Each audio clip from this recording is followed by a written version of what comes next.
Olá, tudo bem? O nosso entrevistado de hoje é o desembargador Kilder Carvalho. Ele é presidente do Tribunal Regional Eleitoral aqui de Minas Gerais. Nós vamos saber dele como é que o TRE está preparado para as eleições deste ano. Desembargador, obrigado pela sua presença aqui no nosso programa. Eu que agradeço. Bem, como é que o TRE se preparou? O senhor está agora presidindo um pleito fundamental dentro do processo democrático. Sim. Quais as medidas que já foram tomadas até agora para que as eleições transcorram normalmente, tranquilamente, como nos anos anteriores aqui em Minas Gerais? Exatamente. O Tribunal Regional Eleitoral de Minas Gerais dispõe de um corpo técnico e de 7 juízes preparados para enfrentar as eleições gerais desse ano, que são as eleições de maior magnitude, de maior grandeza, e onde se vê que surgiram o maior número de candidatos a deputado federal, a deputado estadual, candidatos a senadores, a governador e candidato a presidente da República. O que eu posso dizer é que, em relação ao preparo para as eleições, o Tribunal Regional Eleitoral, ele conta com inúmeros milhares de pessoas que estão envolvidas nessas eleições, e em razão de várias mudanças que ocorreram na legislação eleitoral, tem exigido muito do nosso tribunal. E nós, a tempo e modo, conseguimos julgar 1.733 pedidos de registro de candidatura num prazo fixado pelo TSE.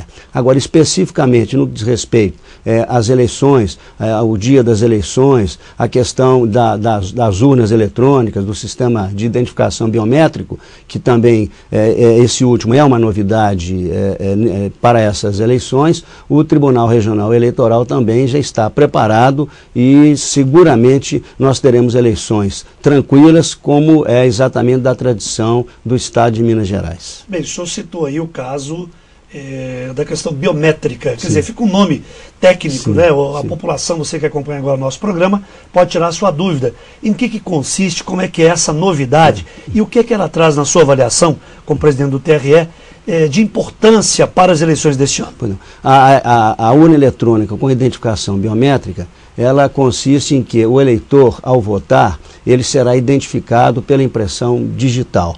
E para essas eleições foram escolhidas algumas cidades do estado de Minas Gerais para iniciar essa identificação biométrica que pela primeira vez se faz em Minas Gerais. Foram escolhidas as cidades de Ponte Nova, São João del Rei, Curvelo e Pará de Minas. E no último dia 21 de agosto, nós estivemos em São João del Rei, exatamente para um simulado da votação biométrica e verificar se havia algum problema, corrigir alguma dificuldade, mas a votação simulada foi um sucesso. A votação com identificação biométrica, ela tem a utilidade, a virtude, vamos dizer assim, de impedir que um eleitor vote no lugar do outro.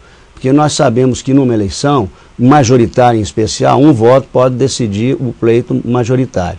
Então, em termos de votação pelo sistema biométrico, com a identificação digital, torna mais seguro o processo de votação e a identificação do eleitor. Então, é um projeto que, a longo prazo, o Tribunal Superior Eleitoral, ele espera que, já tive notícia disso, ele espera que em 10 anos, todo o país, todos os eleitores já estariam votando na urna eletrônica com a identificação biométrica. Nessas eleições gerais de 2010, em todo o país, serão em torno de 1.100.000 eleitores já identificados biometricamente para as eleições. Bem, uma outra novidade também desse ano, você que acompanha agora o nosso programa vai votar, fique atento, né, desembargador, a questão de chegar lá na hora de votar, chegar na sessão eleitoral, tem que levar a carteira de identidade e levar também o título eleitoral. Sem isso não é possível votar. Essa é uma novidade também da Lei 12.034, que realmente passou a exigir essa dupla documentação a ser apresentada pelo eleitor durante o ato de votação.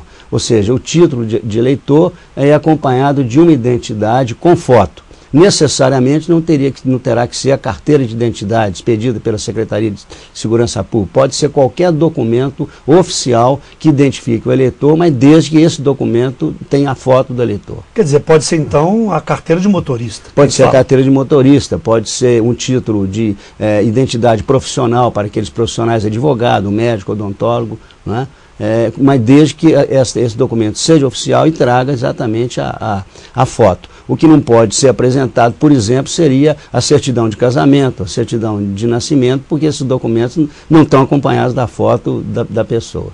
Bem, falando de novidades também, destacando aí uma questão estrutural importante em todo o país, uma mudança de mentalidade, uma moralização das eleições.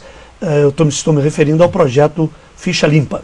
A sua avaliação, o senhor já tem experiência também como desembargador, conhece o processo político aqui em Minas Gerais como ninguém. Como é que vê e qual foi a alteração, qual é o impacto junto à Justiça Eleitoral para cumprir essa determinação do Congresso Nacional do Ficha Limpa aqui em Minas Gerais? Como é que está o quadro? Qual é a radiografia que nós temos? Sim, João, eu posso dizer o seguinte, nós ficamos aqui em Minas Gerais e eu acredito que todos os TREs do país muito tranquilos a partir do momento em que o Tribunal Superior Eleitoral, numa sessão plenária, definiu e decidiu, vamos dizer assim, pela constitucionalidade da lei complementar 135, que é a chamada lei de ficha limpa, que impõe ao candidato a apresentação de inúmeras certidões criminais, de que não foi condenado, certidão de que não foi condenado por ato de improbidade e uma série de outras exigências. Agora, a questão dessa lei, então, ela nos tranquilizou para decidir justamente a partir do momento em que o próprio Tribunal Superior Eleitoral, em cuja composição figuram 3 ministros do Supremo Tribunal Federal, entendeu pela constitucionalidade dessa lei, porque havia exatamente uma dúvida sobre se essa lei seria, primeiro, aplicável às eleições de 2010, em razão do óbice, aparente óbice que existe no artigo 16 da Constituição Federal, que trata do processo eleitoral, e também a questão da exigência do trânsito em julgado da condenação, que consta também da Constituição Federal. Mas então o Tribunal Superior Eleitoral, acompanhado da maioria dos tribunais regionais eleitorais, nós estamos a entender que na aplicação desta lei não há nenhuma inconstitucionalidade. Agora, é claro que essa questão poderia e vai certamente, em cada caso concreto, ser submetida à análise, à decisão final do Supremo Tribunal Federal, quem dará a última palavra. Aqui em Minas Gerais foram 16 candidatos que tiveram o pedido de registro de candidatura indeferido por aplicação da lei da ficha limpa, e me parece que 2 deles lograram uma liminar no Tribunal Superior Eleitoral, mas de modo geral a avaliação é positiva. E essa lei acaba também por ser um norte, vamos dizer assim, um norte civil de orientação para que os próprios partidos políticos, eles ao escolherem convenções dos seus candidatos, atentem justamente para a vida pregressa desses candidatos, no sentido de depurar da vida política aqueles maus brasileiros, aqueles maus candidatos que não estão comprometidos com o interesse público, com a democracia, não é? No sentido exatamente de fazer com que esses candidatos se tornem inelegíveis. Desembargador Kildare Carvalho, do ponto de vista da atuação do TRE, o senhor falou aí da organização, são milhares de pessoas, sim, e aí vem as demandas. A gente sabe aquela premissa básica, né? A justiça age quando é provocada. Quer dizer, o senhor tem também lá um sistema de plantão 24 horas e a demanda vai crescer muito ainda. Qual a expectativa entre o que os senhores têm e o que pode exceder, por exemplo, de repente exigir dos senhores uma mobilização rápida, né? Está tudo preparado também para isso? Eu posso lhe dizer, afiançar o seguinte, no processo no exame dos registros de candidatura, o tribunal cumpriu rigorosamente o prazo fixado por resolução do Tribunal Superior Eleitoral, ou seja, julgamos até o dia 5 de agosto, todos os pedidos de registro de candidatura foram em torno de 1.733. Foram exatamente deferidos, estão hoje registrados no Tribunal Regional Eleitoral 1.600 candidatos. E com relação à demanda, como você bem observou, esse cumprimento da legislação se deveu, sobretudo, ao esforço não só do corpo técnico da Casa, mas também dos próprios juízes eleitorais, que, inclusive, dessa vez, eles decidiam, através de decisões singulares, decisões monocráticas, e só levava para o pleno aqueles casos realmente mais complexos, mais dificultosos, mas a maioria dos casos foram decididos monocraticamente, o que facilitou sobremaneira o trabalho. Agora, realmente, o impacto que vai exigir muito do tribunal a partir, nesse período agora, ao término do registro das candidaturas, com o início da propaganda eleitoral, seriam exatamente as questões que envolvem a utilização de tempo de propaganda eleitoral. Isso realmente agora, isso cabe a uma comissão de juízes auxiliares avaliar, e o pleno do tribunal realmente será muito exigido, e como nós essa semana já decidimos vários casos nesse sentido. Pois é, e tem um detalhe importante entre as várias novidades positivas, uma realidade da tecnologia, a internet. Como é que o tribunal está preparado, né, para acompanhar os blogs, as redes sociais e principalmente as reclamações que certamente já estão chegando e vão chegar no TRE. Sim. Estamos já no finalzinho do primeiro bloco. Pois não. Vamos começar, se não der tempo, no segundo a gente retoma. Mas a sua percepção até agora? A minha percepção... Internet nas eleições. Internet nas eleições, altamente positivo.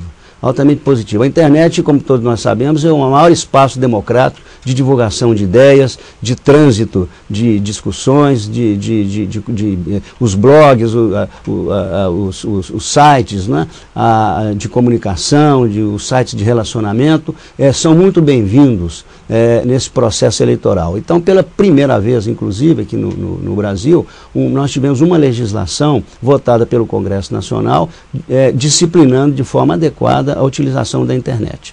Né? E diferentemente das eleições anteriores, em que uma resolução do TSE colocava muito entrave a utilização da internet nas eleições. Desembargador, a nossa conversa procede daqui a pouquinho. O senhor vai ter oportunidade já em mais um bloco de a gente ir mais fundo um pouquinho na questão da internet. Nós estamos conversando com o desembargador Kilder de Carvalho, presidente do Tribunal Regional Eleitoral aqui de Minas Gerais. Ele tem mais novidades no segundo bloco. Eu espero você até já. On me dit que nos vies ne valent pas grand-chose, elles passent en un instant comme fanent les roses. On me dit que le temps qui glisse est un salaud, que de nos chagrins il s'en fait des manteaux. Pourtant quelqu'un m'a dit que tu m'aimes encore. C'est quelqu'un qui m'a dit que tu m'aimes encore. Serait-ce possible alors?